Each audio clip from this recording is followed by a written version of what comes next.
In this next section, section 14, we're going to be looking at sequences. It's a pretty straightforward section. Nothing too complicated, although some notation can throw us off. So let's go ahead and get right into that. Roughly speaking, sequence is an infinite list of numbers. If you ask a mathematician to define a sequence, they're going to give you something a lot more formal and, well, correct. So I'm saying roughly speaking, and that looks something like this. 5, 10, 15, 20, 25, so on and so forth. That is a sequence. Here we have a sub 1, a sub 2. We call these numbers subscripts, and that's subscripts. That lets us know what number of the sequence we're at. So for example, this is the first number of the sequence, the second number, the third, the fourth, so on and so forth. And this sequence, if you notice, we're going in fives, right? So we can describe this sequence with a sub n equals 5n. And what does that mean? That means, like, for example, if we plug in 1 for n to get the first term of the sequence, we'll get 5 times 1, which is 5. If we want the second one, we'll plug in 2. A sub 2 is equal to 5 times 2, which is 10. And so on and so forth. But there's a different way. And another way we can write this is recursively. If you've never heard that word, you'll definitely hear it, especially if you're a computer science major. A recursive definition is something that looks like this. Same thing. Here we have n. So if we want the first term, they're telling us here a sub 1 is 5. That's the first term. If we want the second term, we'll plug in 2 for n. If we plug it in for that one, we also have to plug it in for this one. That's going to look something like this. A sub 1 is 5, right? That was given. A sub 2, however, we're going to plug it in, and like our little equation says, we're going to transfer it over here. And since here n is 2, let me erase all this. Since n is 2 right here, we have to plug it into this one as well. A sub 2 minus 1 plus 5, as we saw over here. And 2 minus 1 just becomes 1. So this really becomes a sub 1 plus 5.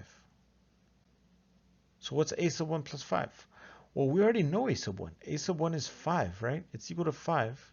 So this is simply just a sub 1 plus 5, or in other words, 5 plus 5, which is 10. And that matches what we have up here. A sub 2 is 10. A sub 3, a sub 4. If you need to see how this recursion works, go ahead and pause it, scan it a bit, see how this is working, how we're plugging in those numbers.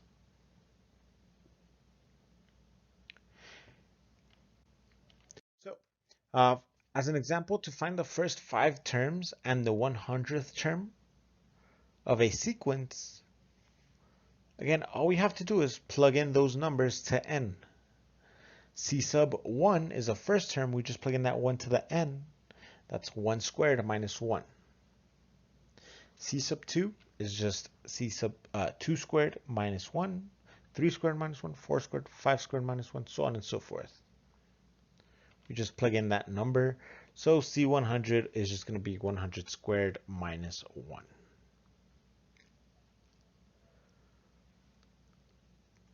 Same thing for this sequence, T sub n. All we got to do is plug in that number for n. So T sub 1 is 1 over 1 plus 1. Same thing with the next 3.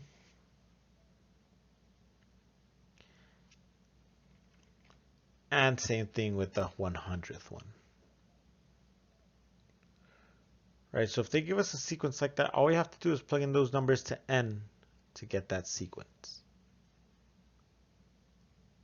Now, say for example, they gave us a list of numbers, right? And they're asking us, well, find the nth term. How would you describe this sequence? In other words, we have 1/2, we have 3/4, we have 5/6, 7/8. Now scan this again. Do you notice anything about the numbers in blue? Do you notice anything about the numbers in red? We'll give you the answer here. The ones in the numerator consist of odd numbers, and the denominators are even numbers. If you guys have ever learned the definition for odd numbers and even numbers, our odd numbers are of the form 2n minus 1 and even are 2n.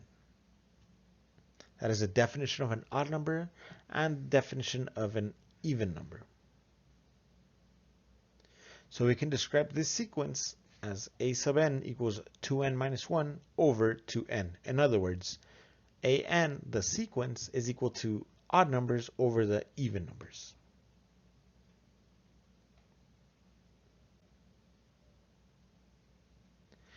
So let's try it. Let's find the first 5 terms of the sequence of the recursive sequence. So a sub 1 they're telling us is 1, right? So the reason we already have a1, we want a2, we want a3, a4, a5. That's what we want. A2, the way we're going to find this is by using this up here. So I'm just going to rewrite the 3.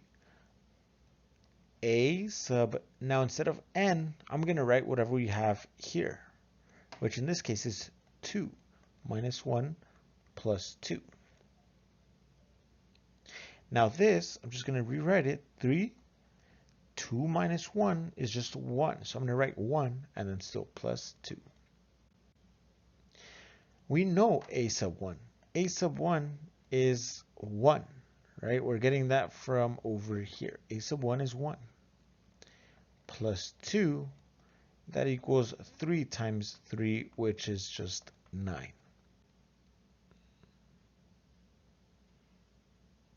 So go ahead and try to find a sub 3, a sub 4, and a sub 5. We already know a sub 1 is 1. A sub 2 is 9. Now what about 3, 4, and 5? I'm going to go ahead and put them up here so you can check your work.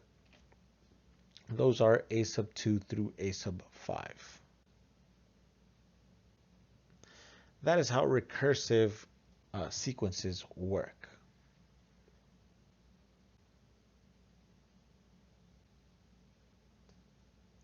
And the last thing to do is factorial notation. This is just a reminder. This doesn't really have to do much with sequences anymore, but we will be using it in the next lesson. So it's important to know what factorial means. If you remember this, awesome. Factorial, n factorial, that little exclamation point is factorial. This right here, exclamation point is factorial. So that's n factorial. What n factorial means is 1 times 2 times 3, every single number multiplied, every integer multiplied, 1, 2, 3, 4, all the way up to n is n factorial. And the special case, 0 factorial, we define to be 1.